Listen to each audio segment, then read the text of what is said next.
सनातन धर्म को हमेशा के लिए समाप्त करो। इस्लामीकरण के जिस बड़े अभियान को लेकर के आगे बढ़ा था, उसमें सबसे पहले चुनौती उसको किसी ने दी थी? गुरु तेग बहादुर जी महाराज ने दी। उन्होंने अपनी शहादत दी, लेकिन आने वाली पीढ़ी के लिए एक नई प्रेरणा भी दे दी। आज वर्तमान पीढ़ी को उस शहादत की परंपरा को फिर से वर्तमान परिप्रेक्ष्य में जीवंत बनाए रखने के लिए एक नई रणनीति के तहत कार्य करने की आवश्यकता है। इसकी पूरी रणनीति अभी से तैयार होकर के अगर हम आगे कार्य करेंगे तो यह कोटि कोटि नागरिकों के लिए, भारतीयों के लिए एक नई प्रेरणा का केंद्र होगा। नमस्कार, आप देख रहे हैं राष्ट्रीय प्रस्तावना और मैं हूं आपके साथ ज्योतिका। आइए रुक करते हैं खबर की ओर।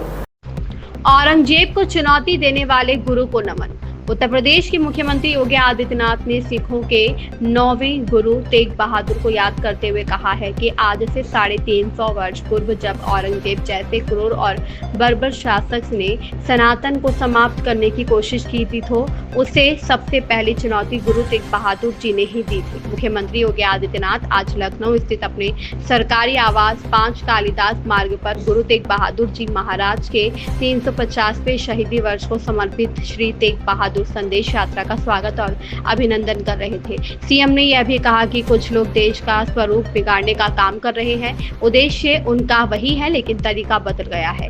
इस पर देखिए लखनऊ से राष्ट्रीय प्रस्तावना के ब्यूरो चीफ पीयूष त्रिपाठी की रिपोर्ट। सनातन धर्म को हमेशा के लिए समाप्त करो। इस्लामीकरण के जिस बड़े अभियान को लेकर के आगे बढ़ा था, उसमें सबसे पहले चुनौती उसको किसी ने दी थी? गुरु तेग बहादुर जी महाराज ने दी।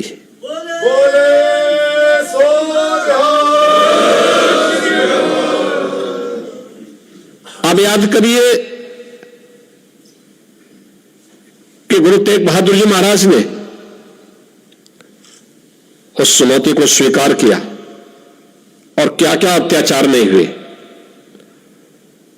भाई सतीदास के साथ में, भाई मतीदास के साथ में, भाई दयाला जी के साथ में किस किस प्रकार का अत्याचार हुआ, किस क्रूरता की सारी सीमाओं को तोड़ करके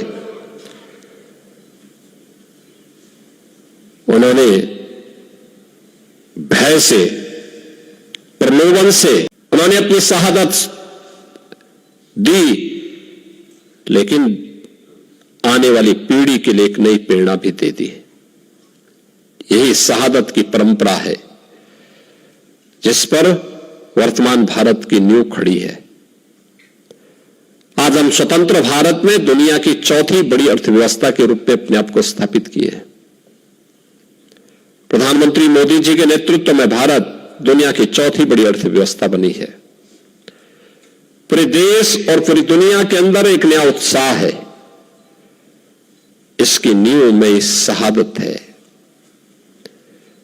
वह बलिदान है जो 4 साहबजादे देश और धर्म की रक्षा करने के लिए अपने आप को बलिदान करने में संकोच नहीं करते। और यही कारण है कि सत्य को कोई समाप्त नहीं कर सकता है। हर काल, हर परिस्थिति में वह अपनी आप के अस्तित्व को बनाए रखता है। और यही तो हम सब देख रहे हैं। सिख गुरुओं का इतिहास और लगातार उस अभियान को आगे बढ़ाने का कार्य कर रहा था। एक लोग किस रूप में देश का स्वरूप बिगाड़ने का काम कर रहे हैं। परिस्थितियां बदली हैं, उद्देश्य उनका वही है जो उस समय था। हां, काम का तरीका उन्होंने बदला है।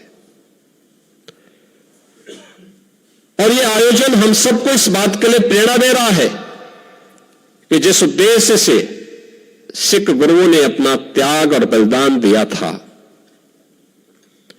सिख वीरों ने अपना बलिदान दिया था, अपनी शहादत दी थी, आज वर्तमान पीढ़ी को उस शहादत की परंपरा को फिर से वर्तमान परिप्रेक्ष्य में जीवंत बनाए रखने के लिए एक नई रणनीति के तहत कार्य करने की आवश्यकता है। याद करना, हिंदू और सिखों के बीच में फूट डालने के प्रयास तो तमाम लोग करेंगे, लेकिन जो हमारे स्वयं के बीच में हम सबको तोड़ने की, कमजोर करने की साजिशें हो रही हैं, इससे कौन बचाएगा? और हमें इसके प्रति सतर्क होना पड़ेगा। यह है, इसकी पूरी रणनीति अभी से तैयार होकर के अगर हम आगे कार्य करेंगे तो यह कोटि कोटि नागरिकों के लिए, भारतीयों के लिए एक नई प्रेरणा का केंद्र होगा। मैं इस शहीदी संदेश यात्रा को आज शुभारंभ करते हुए मुझे अत्यंत प्रसन्नता की अनुभूति हो रही है। मैं अपनी शुभकामनाएं देता हूं और विश्वास करता हूं कि यह यात्रा गुरु तेग बहादुर जी महाराज, सिख गुरुओं की उस महानता को, जिन्होंने देश और धर्म के लिए अपने आप को जिस भाव के साथ आगे बढ़ाया था, उससे हम सब एक नई प्रेरणा प्राप्त करेंगे। इस पूरे कार्यक्रम के प्रति मेरी मंगलमय शुभकामनाएं हैं। बोले सो निहाल, बोले सो निहाल। सत श्री अकाल। इस खबर में बस इतना ही। बने रहिए राष्ट्रीय प्रस्तावना के साथ।